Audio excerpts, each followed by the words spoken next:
For today's video, we will be staking our tomatoes. We have two kinds of tomatoes behind me. There's one row of Cherokee Carbon, and then the rest of them are red juice tomatoes.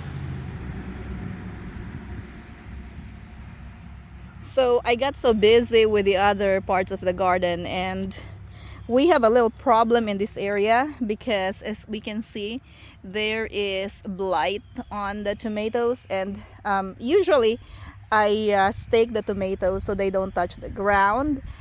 But this one, they're not touching the ground, but still it will help these tomatoes if they will be staked.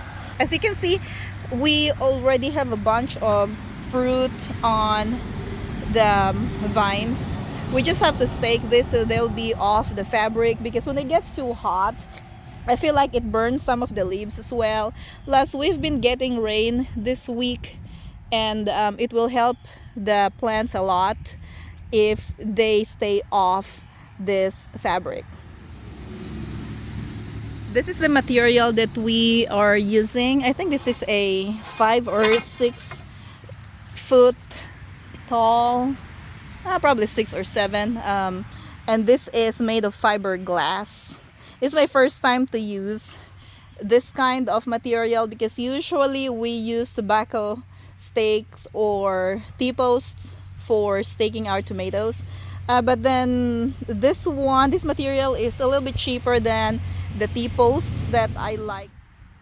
Since the garden is covered with a weed fabric, I'm going to need a propane torch to poke little holes on the fabric, and then we will put the stake probably every 4 plants.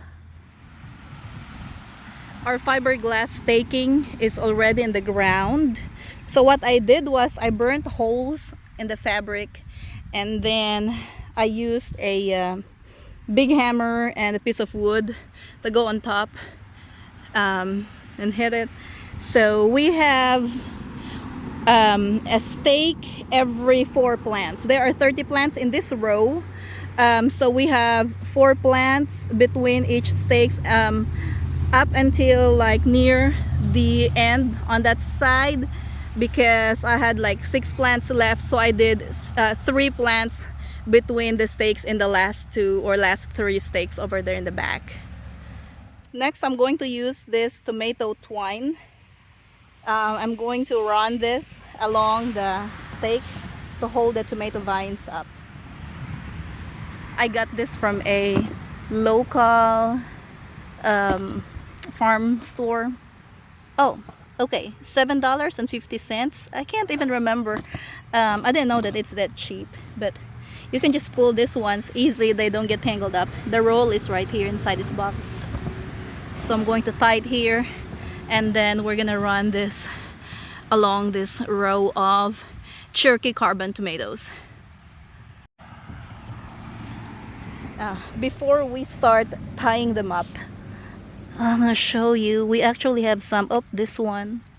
Okay, this one is defective, but we already have some ripe tomatoes in some of these plants. This is what the tomato row looks like after staking and tying them. I'm using a Florida weave. You see here, there are a lot of damaged leaves, so next I'm going to clean this. We're going to remove the bottom leaves, anything that touches the ground. Oh, this is a damaged fruit. And also, because these plants are already very big, I lost a few fruits whenever I was running the tomato twine in this row, but that's okay. I think these plants are gonna do better now that they are already staked and they're not touching the ground anymore.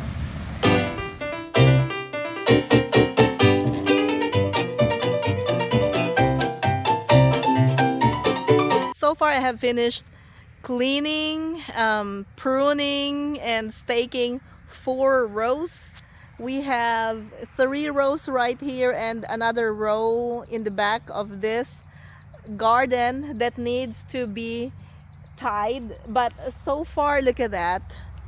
That's so pretty, it's so clean. I've pruned all of the dead leaves. And look at that. Our plants are so healthy now. So let's just take a walk on here. So this is one of the tomato rows. Look at that. These plants are loaded with fruits. Let's look at the ones over there. That's pretty, isn't it? Yeah, so clean. I have harvested some of these tomatoes this morning. That's why you don't see a lot of ripe tomatoes on the vine. I know there's one row. That one, they lost a lot of their leaves because they were damaged by the blight. I have not done any treatments yet for the blight, but I have removed a lot of the damaged leaves from the blight.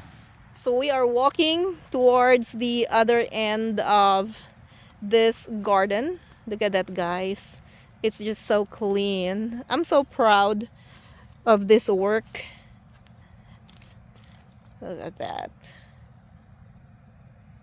I'm so excited for all of these plants. We have over 200 plants in this garden. So that's a lot of tomatoes. I hope you enjoyed this video. I'm gonna see you again in my next video. Have a great day!